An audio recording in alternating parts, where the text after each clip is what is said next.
Hello friends, Joe சமையல் இன்னைக்கு ஒரு சூப்பரான ஈவினிங் ரெசிபி தான் பார்க்க போகிறோம். கிட்ஸ்க்கான ரெசிபி. ஸ்கூல் விட்டு வந்தோடனே இந்த ரெசிபியை நீங்கள் கிட்ஸ்க்கு செஞ்சு கொடுத்தீங்கன்னா ரொம்ப நல்லாயிருக்கும், ரொம்ப ஹெல்த்தியானது.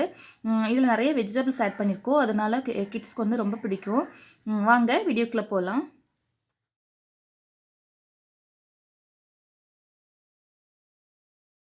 இதுக்கு வந்து நான் ஒரு புடலங்காய் எடுத்திருக்கேன், அப்புறம் ஒரு வெங்காயம், ஒரு பெரிய பச்சை மிளகா, அப்புறம் ஒரு கப் அளவுக்கு பொட்டுக்கடலை. இதில் வந்து நான் கொஞ்சம் பாதி அளவு தான் இருக்கேன். இது கொஞ்சம் பெரிய காய், அதனால் பாதி தான் எடுத்திருக்கேன். அதுக்கு இந்த அளவு கரெக்டாக இருக்கும். இப்போ இதோட தோலை நல்லா இழைச்சிட்டு இதெல்லாம் கழுவிட்டு இதை குட்டி குட்டியாக கட் பண்ணிக்கலாம். நல்லா எவ்வளோ சிறுசாக கட் பண்ண முடியுமோ அந்தளவுக்கு சிறுசாக கட் பண்ணிக்கலாம். அப்புறம் இந்த உடச்ச கடலையை இதில் பவுடர் பண்ணிக்கலாம். இப்போது இதை பவுட்ரு பண்ணியாச்சு. அது போக இதை நல்லா குட்டி குட்டியாக நறுக்கியாச்சு. வெங்காயத்தையும் குட்டி குட்டியாக நறுக்கியாச்சு, கருவேப்பிலை குட்டி குட்டியாக நறுக்கியாச்சு, அப்புறம் பச்சை மிளகா அதையும் நறுக்கியாச்சு, அப்புறம் கொஞ்சமாக இஞ்சி அதையும் குட்டி குட்டியாக நறுக்கியாச்சு. இப்போ இது எல்லாத்தையும் ஒரு பவுலில் கொட்டிக்கலாம். அப்புறம் வெங்காயம்,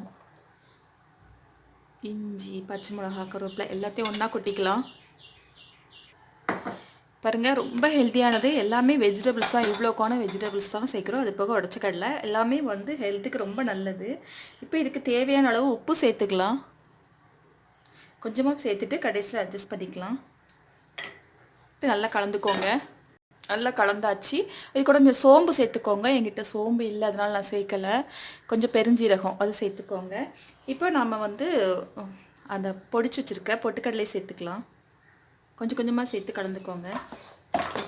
தேவையான தண்ணி சேர்த்துக்கலாம். லைட்டாக தண்ணி விட்டு பெசரிக்கலாம்.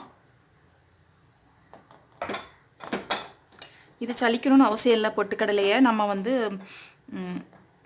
நல்லா ஃபைனாக அரைச்சா போதும். கொஞ்சம் தண்ணி சேர்த்துக்கலாம். கொஞ்சமாக தெளித்து பிசைஞ்சிக்கலாம். கடலை மாவு சேர்க்குறத விட இதோட டேஸ்ட் ரொம்ப நல்லாயிருக்கும். அது மட்டும் இல்லை, இது ரொம்ப ஹெல்த்தானது, அதனால தான் நான் இந்த இது சேர்க்குறேன்.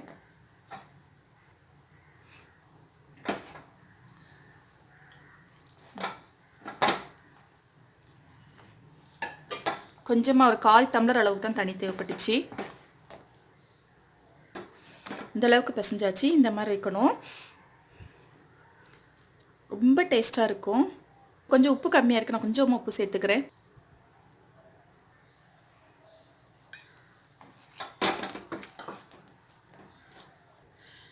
பாருங்கள், ஃபுல்லாக நமக்கு வந்து இந்த காய் தான் தெரியும். அதுவும் இல்லாமல் இந்த மாவு வந்து பொட்டுக்கடலை மாவு சேர்த்துருக்கனால நல்லா கிறிஸ்பியாக முறுமுறுன்னு இருக்கும். கடலை மாவு இந்த மாதிரி மாவில் செய்கிறத விட இது ரொம்ப நல்லாயிருக்கும். இது கூட கொஞ்சம் கொத்தமல்லியில் சேர்த்து பிசைஞ்சுக்கோங்க, நான் மறந்துட்டேன். நல்லா சாஃப்டாக பிசைஞ்சாச்சு. இதுக்கு சோடா உப்பு அந்த மாதிரி எதுவும் தேவையில்லை. நல்லா கிறிஸ்பியாக மொறுமொறுன்னு இருக்கும். ரொம்ப ஹெல்த்தானது. ஆயில் ஹீட் பண்ணிக்கலாம். நல்லா காஞ்சிடுச்சு. இந்த மாதிரி குட்டி குட்டி வடையாக தட்டி போட்டுக்கலாம்.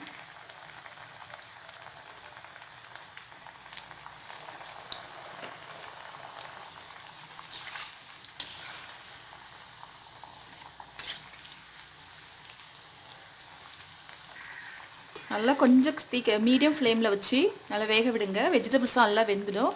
புடலங்காய் பிடிக்காதவங்க கூட இது வந்து ரொம்ப விரும்பி சாப்பிடுவாங்க. இந்த மாதிரி செஞ்சு கொடுக்கலாம், ரொம்ப ஹெல்த்துக்கு நல்லது.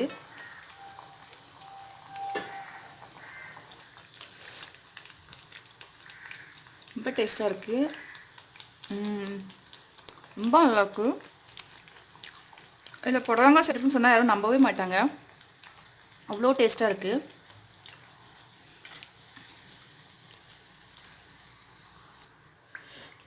பாருங்கள், இதில் ஃபுல்லாக வெஜிடபிள்ஸ் தான் தெரியும். பாருங்கள் எவ்வளோ சூப்பராக ரெடி ஆகிடுச்சின்னு. இந்த வீடியோ பிடிச்சிருந்தா என்னோடய சேனலை சப்ஸ்கிரைப் பண்ணுங்கள், பக்கத்தில் இருக்க பெல் பட்டனையும் கிளிக் பண்ணுங்கள். வாங்க எங்கள் வீட்டு குட்டி ராஜாவுக்கு இதை கொடுத்து பார்க்கலாம். நல்லா இருக்கா ஜோயால்?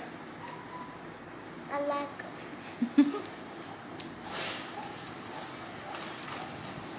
சாப்பிடு, நானும் சாப்பிட்றேன். எப்படி இருக்கு? சுடுதா? சரி, எல்லாருக்கும் பாய் சொல்லிவிடு. பாய். இந்த வீடியோ பிடிச்சிருந்தா என்னோட சேனலை சப்ஸ்கிரைப் பண்ணுங்கள். தேங்க்யூ.